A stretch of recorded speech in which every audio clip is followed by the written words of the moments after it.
आते रन बनाने लगते हैं, मतलब अब क्या है, थोड़ा सा एक कनेक्शन डेवलप हो गया? हाँ बिल्कुल। आई थिंक जब से हमारा जो T20 मैच था न्यूजीलैंड के साथ, और वहाँ पे मैंने अच्छा परफॉर्म किया, फिर वहाँ पे जो हमारा टेस्ट मैच था ऑस्ट्रेलिया के अगेंस्ट, वहाँ पे भी अच्छा हुआ, तो डेफिनेटली काफ़ी अच्छी फीलिंग आती है जब इस ग्राउंड में एंटर करते हैं। #IPL इन हिंदी के जरिए आप सवाल भेज सकते हैं। शुभमन हमारे साथ शो पे हैं कुछ देर, जियो सिनेमा को टैग कीजिए, आपके सवाल मैं इन तक पहुंचा दूंगा, और आई एम श्योर सुरेश भाई और पार्थिव के पास भी कुछ सवाल जरूर होंगे। ये मुझे पूछना है, जिस तरीके से फॉर्म में है ये, और जिस तरह से 50 ओवर्स खेला, टेस्ट मैच खेला, इतना आसान नहीं होता कि 2020 में आके आप एक स्विच ऑन करो दूसरे के बीइंग ओपनर। जब आप खेलते हो आपको पता है कि पूरा मैच फिनिश करने को देखना है, तो कहीं ना कहीं चेंज करने को आपने देखा है, तो आपको कैसा चैलेंज आया, वो आपको कैसे लगा वो? हाँ जी, आई थिंक मेंटल चैलेंज ज़्यादा होता है। टेक्निक और वो सब तो आई थिंक सेम ही रहती है।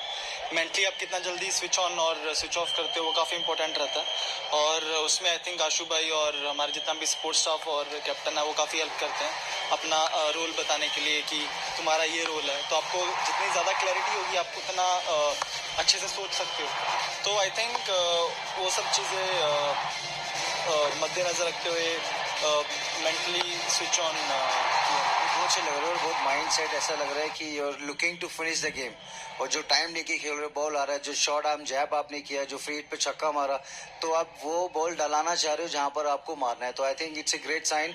और मैं चाहता हूं कि आप टॉप 5 में आओ इस बार, ऐसे इंजॉय करते रहो, ऐसी प्रोसेस अपना करते हो। कैच आपने बहुत अच्छा पकड़ा, तो हम सबकी तरफ से आपको बहुत शुभकामनाएं। थैंक यू ये मेरा सवाल पूछने वाला सवाल नहीं, ये तो कांग्रेचुलेशन हो गया। दिल दा मामला है। कितना मन कर रहा है ये नरेंद्र मोदी स्टेडियम के बीच साथ में लेके घूमने का, क्योंकि ये स्टैंप लग गया है हर जगह पे। नहीं, मन तो बहुत कर रहा है, बट आई थिंक आईपीएल का मजा ही है कि अब जब दूसरी सिटी में जाके खेलते हो, उनकी कंडीशंस में जाके खेलते हो, और वहाँ पे जब आप अच्छा करते हो तो उस चीज़ का अपना एक अलग मजा है। तो ऑब्वियसली काफ़ी अच्छी पिच है यहाँ पे, बट जब हम दूसरी किसी और शहर में जाएंगे, खेलेंगे वहाँ पे जाके, आई थिंक उसका एक अपना मजा और अपना चैलेंज होगा। उस जगह तो अखाड़े भी मिलने वाले हैं। चेन्नई में मिलेंगे, लेकिन वर्सटालिटी आपने दिखाई है, टेस्ट मैच में दिखाई, अलग अलग फेज में बल्लेबाजी करके, यहाँ पर भी जिस तरह से बीच में गेम फंस रहा था, तो मैच्योरिटी दिखाई है। जब जो हम बात कर रहे थे, जब इंटरव्यू लिया था 3-4 दिन पहले, वो दिख रही थी मैच्योरिटी, और मैच्योरिटी गेम में भी यहाँ पे ट्रांसलेट करी है। बट जैसे सुरेश ने कहा, इसने तो 1 से 5 में आने की बात करी, हमने तो ऑरेंज कैप की बात करी हुई है। जियो सिनेमा पे जो हमने दर्शकों से बोला था सवाल पूछे, सवाल आ चुके हैं। आपका स्माइलिंग फेस देख के वैसे ही सवाल आने तो लाजमी है। शुभमन, क्या यश का सवाल है कि जब आप बैटिंग ओपन करते हैं पहले बल्लेबाजी करते हुए और जब चेस करते हुए, तो उसमें क्या फर्क होता है आपकी प्लानिंग में, आपकी स्ट्रैटेजी में और अप्रोच में? फर्क तो होता है। आई थिंक जब आप चेस कर रहे होते हो तो आपको एक टारगेट होता है दिमाग में, तो जब एक अननेसेसरी रिस्क अगर आपको सिचुएशन अलाउ कर रही है तो आप अननेसेसरी रिस्क नहीं लेते हो। आज जिस तरीके से मैं आउट हुआ, मैं उसको मानूंगा कि मैंने अननेसेसरी रिस्क लिया। मुझे वहाँ पे गेम फिनिश करना चाहिए था, कुछ ऐसा रन रेट नीचे आ गया था, और वहाँ पे जब पता था कि हम एक कम बैट्समैन से खेल रहे हैं, केन इंजर्ड हो गया था वहाँ पे, तो आई थिंक मुझे फिनिश करना चाहिए था, वो अननेसेसरी शॉट था। बट अगर पहले बैटिंग कर रहे होते तो फिर इस शॉट को मैं अननेसेसरी रिस्क नहीं कहता, क्योंकि आप एक टारगेट बना रहे होते हो, और आप जितना ज्यादा टारगेट दे सकते हो दूसरी टीम को उतना अच्छा होता है। एक और हमारे व्यूअर हैं तन्मय चक्रवर्ती, उनका भी सवाल आया। थैंक यू यश आपके सवाल के लिए, and thank you Tanmay for your question also. और तन्मय पूछ रहे हैं कि आपने अब तीनों फॉर्मेट्स में इंटरनेशनल में अब आप रन बना चुके हैं, आप शतक जड़ चुके हैं, तो उस लिहाज से आपकी प्रिपरेशन कैसे अलग होती है, और कोई इंडिविजुअल टारगेट है आपका स्टार्ट आईपीएल के सीजन में? एज सच कोई इंडिविजुअल टारगेट तो नहीं है। प्रेपरेशन आई थिंक पिछले 2-3 साल से तो मेरा सेम ही चल रहा है प्रेपरेशन। थोड़ी हाँ माइनर टेक्निक या फिर उस सब पे वर्क होता रहता है। आपको लगता है कि यार अगर इस चीज़ में मैं और अच्छा कैसे हो सकता हूँ, तो वो आपको जब आप रियलाइज़ करते हो। आई थिंक मैंने पिछले 4-5 महीने में थोड़ी अपनी बैटिंग में सिर्फ T20 गेम में कुछ बहुत छोटे चेंजेस किए हैं, और आई थिंक वो काफ़ी हेल्प कर रहे हैं मुझे। अच्छा, तन्मय ये पूछना चाह रहे थे, क्योंकि पार्थिव ने हमारे प्री मैच शो में प्रेडिक्ट किया था कि आप इस साल शायद 600 रन बना सकते हैं, 500 का आंकड़ा आपको पार करना है, 600 का टारगेट कुछ आसपास है जहन में? सर अगर देखो, अगर रन हो रहे तो फिर 600 क्यों, 700-800। ये हुई ना बात। बिल्कुल वैसी ही सोच होनी चाहिए, उसी सोच के साथ ही बल्लेबाजी कर रहे हैं, तो होपफुली। आर यू डिसअपॉइंटेड कि सिर्फ 600 प्रेडिक्ट किया इन्होंने? नहीं, बिल्कुल डिसअपॉइंटेड नहीं हूँ। उन्होंने 600 बोला, अगर अच्छे हो रहे तो वो उनका एक्सपेक्टेशन है। मेरी अपने आप से थोड़ी 600 मिनिमम बोला था।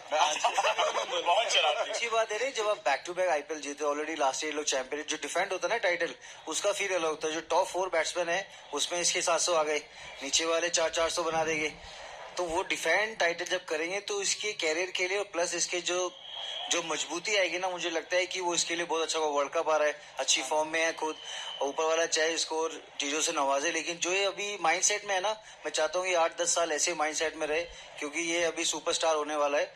भगवान न करे नजर लगे, टचवुड ऐसे ही परफॉर्मेंस करता रहे कि पूरे देश की दुआ इसके साथ है। हम तो कह रहे हैं हो चुके हैं, क्योंकि ये भविष्य नहीं है, वर्तमान है भारतीय क्रिकेट का, और कई बार हम अपने शोज पे डिस्कस भी करते हैं। Back to back title defend करना ऑब्वियसली इजी नहीं है। शुभमन, हमने एमएस को करते देखा है, रोहित शर्मा को ये करते देखा है, Hardik Pandya as a captain अब ऐसा करना चाहते हैं। अब आई नो इम्पैक्ट प्लेयर का रूल आ गया है, डीआरएस ले सकते हैं, आपने भी लिया था, वाइड नो बॉल पे आप ऐसा कर सकते हैं। अब ये जितने भी चेंजेस हैं, जो जिस तरह का आपका थिंक टैंक है, आशु भाई है, आशीष नेहरा है, हार्दिक पांड्या है, उससे कितना फर्क पड़ता है उनके कूल और काम कंपोज होने का? बहुत फर्क पड़ता है। आई थिंक वो पूरा फ्रीडम देते हैं प्लेयर को। जैसे मैंने भी एक रिव्यू लिया, मुझे लगा था एक बाउंसर हो चुकी थी और मुझे लगा था कि वो शोल्डर के ऊपर हो सकती है, नहीं थी बॉल, बट ऐसा बाहर आके कोई डिस्कशन नहीं किया उन्होंने कि तूने क्यों लिया या क्यों नहीं लिया। वहाँ पे मुझे लगा कि हो सकता है, तो मैंने वहाँ पे रिव्यू ले लिया। तो आई थिंक उतना वो प्लेयर को फ्रीडम देते हैं जो तुम्हें लगता है। इवन जो विजय शंकर ने वाइड का रिव्यू लिया, आई थिंक मेरे हिसाब से वो काफी क्लोज बॉल थी। हमारे हिसाब से तो वाइड था। वाइड थी। हम चिल्ला रहे थे कि वाइड क्यों नहीं दे रहे। तो ऐसे कैप्टन और कोच बैक करते हैं प्लेयर्स को जो ऑन फील्ड डिसीजन वो ले रहे हैं। एक सवाल और था, केन विलियमसन की इंजरी कितनी सीरियस है? क्योंकि हमने देखा जिस तरीके से वो कैच के लिए जा रहे थे, ऐसा लगा कि थोड़ी सी मुश्किल में नजर आया, उनको उठा के ले जाना पड़ा। वहां पे आपकी बात हुई है अभी मैच के बाद? अभी तो कोई अपडेट नहीं आया। आई थिंक वो हॉस्पिटल गए थे स्कैन करवाने के लिए, अभी तक कोई अपडेट नहीं आया, बट आई थिंक जैसे कोई अपडेट आएगा तो पता लग जाएगा सबको। पीछे आपके कप्तान अभी हार्दिक पांड्या निकले हैं थोड़े से मुस्कुराते हुए चेहरे के साथ। हम उनको दिखाई दीजिए, हार्दिक पांड्या हालो तो बोल ही सकते हैं। वो उसने खुद ही बोल दिया है। बोल दिया मैंने पहले ही बोल दिया। वो बोल दिया है। क्या बात हुई थी इनसे मैच से पहले, बस इतना बता दीजिए, फिर मैं आपको जाने दूंगा। मैच से पहले यही बात हुई थी कि जैसे उन्होंने बोला कि देख, टॉप ऑर्डर का मुझे रिस्पॉन्सिबिलिटी लेके खेलना पड़ेगा, मिडिल ऑर्डर का उन्होंने बोला कि मुझे रिस्पॉन्सिबिलिटी। अभी भी हम यही बात कर रहे थे कि मैंने गंदा शॉट मारा, हार्दिक भाई ने बोला। जो मैंने आपको बोला कि मैंने भी एक अननेसेसरी रिस्क लिया जिसकी जरूरत नहीं थी, स्पेशली नोइंग दैट केन नहीं वापस आएंगे बैटिंग करने के लिए। हम एक बैट्समैन शॉट खेल रहे थे, तो होपफुली अगर सेम सिचुएशन आती है मैं दोबारा गलती नहीं करने की कोशिश कर सकता हूँ। Very humble Shubman, thank you so much for your time यार, बहुत अच्छा लगा। और 600 700 नहीं 973 का टारगेट है, आईपीएल का रिकॉर्ड है, तो ज्यादा मुश्किल होना नहीं चाहिए। और आप अहमदाबाद में इस तरह से खेलते रहेंगे तो मुझे पूरी उम्मीद है कि आप पार भी कर जाएंगे। Thank you once again for joining us on JioCinema. Thank you भाई, thank you, all the best, God bless you. तो ये तो थे शुभमन गिल भाई। शुभमन गिल के साथ ऑब्वियसली बातचीत करने का मौका मिला। यंगस्टर्स की हम यहाँ पे बात कर रहे हैं, ऋतुराज गायकवाड की भी बात करनी पड़ेगी, जिस तरीके से उन्होंने अपनी पारी खेली। उन्हीं से मिले